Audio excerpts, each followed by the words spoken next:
Joining me now is singer, musician, songwriter, and social activist Joan Baez. Her latest CD is called Ring Them Bells. You know, in doing the research on you, that was ringing the bells, yes, right? Yeah. Okay. You know, there's so much about you, so much history and so much personal, and I was thinking, you know, here's a lady coming on to promote her CD, and then I'm going to sit here and ask her personal questions, and that's the deal. As long as you say that part, you got that about the CD. Yeah, we got the CD, so. and then I go right to it. I was really struck in reading that at some point in your life, and probably for a long time on sight, if you would meet someone, you would instantly dislike them. Well, yeah, I was fairly defensive, but everything was so muted because I had this image of the all-giving Mother Earth type. I suppose it was somehow I was trying to protect myself. And it was more comfortable for you to think, oh, he's a jerk. Rat, yeah. You know, it made you feel less threatened. Yes. And when you But I didn't think you were a rat. No. I had just read that you were. No, you read that, but you don't. Don't believe that stuff. No, it's you know. not true. Where'd you read it? Now, like, what's the interview? No, I mean, I guess what it is. Enough about me. At a certain point, you just get past it. I guess you just to feel okay enough about yourself that you can. Because a lot of people have to think less of somebody. I think that racism is really about that. Mm-hmm. You have to think less of black or less of Jews so you can feel okay. It all has to do with insecurity, right? Yes, I think so. And how'd you get past it? Therapy. Yeah. And you got in touch with your own value, I guess. Well, I got in touch with just about everything that I'd been sitting on for half a century, and I spewed it all over the room for about 6 years, and I left a lot of baggage that I really didn't need or want. I left it. In that room that was really irrelevant to the people that you were meeting in life. And irrelevant to myself in a sense, but it was running the show, so just sort of happy to report to anybody who's interested that. And I found people ask me because, in fact, the things that I really thought were unchangeable and that were with me forever, it wasn't easy, but they were all changeable. And they're gone, but it was tremendous work. It was a terrific amount of work. And so many people who are, you know, the racists, the bigots, the problem is they don't have a clue that there is a problem. Well, yeah. They just kind of run with it. Yeah, it helps to have something that makes your life difficult and have it nagging away at you, and then you want to end it. You know, you want to stop the discomfort. It's like recently an elderly, ill, is George Wallace living, the former governor, or did he die recently? He's living. You know, and he apologized to the black people, which he would not have known was something to do in all the years. There's no black person will ever come in here. Mm-hmm. So it's real important, I mean, first of all, to recognize that everybody here, maybe with the exception of you, Wayne, has things about themselves that they have to examine instead of spending a lot of time criticizing everybody else, you know. And you were dealing with panic attacks, insomnia. Oh yeah, the works. Yeah. All part of the same package. Yeah, and I think that the problem of public exposure was that I got so good at it. You know, I got just so good in a way more at ease in public than I was by myself. So nobody suspected all these things were going on, but they were. And I feel, you know, at the risk of sounding like a born again, it is a new life, and I sort of get to be here for it, you know, and get to enjoy a lot of it now.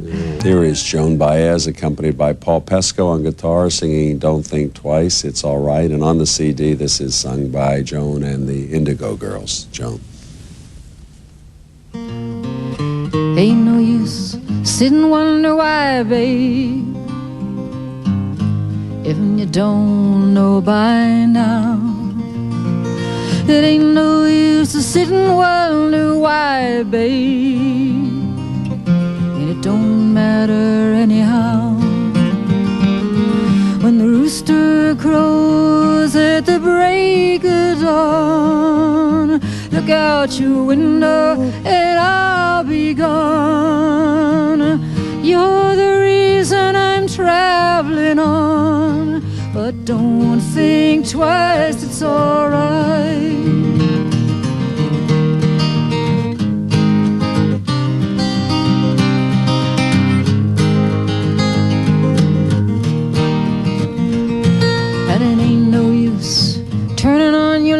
babe, it's the light I never know. It ain't no use in turning on your light, babe. I'm on the dark side of the road, and I wish there was something you could do or say. Try and make me change my mind and stay. We never did too much talking anyway, and don't think twice, it's alright.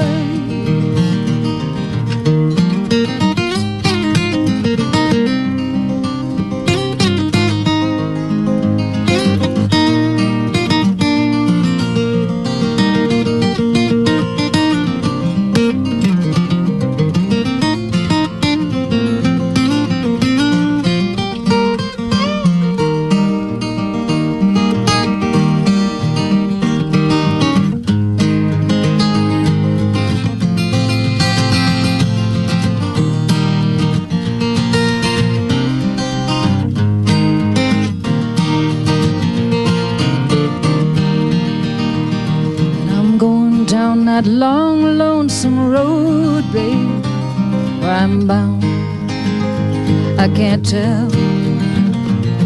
But goodbye is too good a word, babe, so I'll just say fare thee well. I ain't saying you're treating me unkind.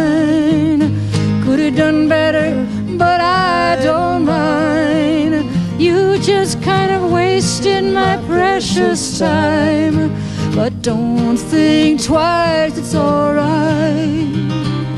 And don't think twice, it's alright.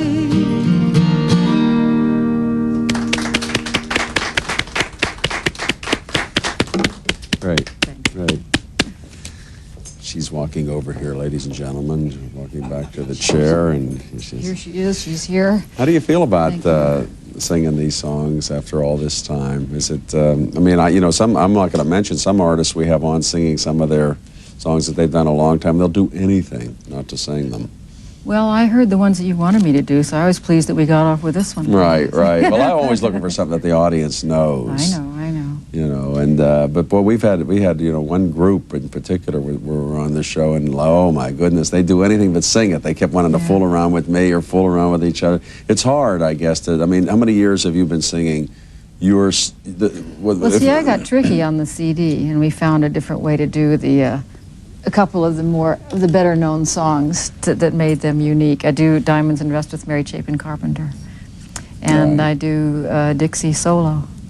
So you mix it up a little bit. Yeah, it makes it very fresh. And then there are other things. They're all guests, Dar Williams and Janice Ian, and so it's a mixture of things that are very familiar to the public and sometimes change considerably, and sometimes very much the same. And it's called what? Ring Them Bells. Ring Them Bells. Yeah. Ring Them Bells.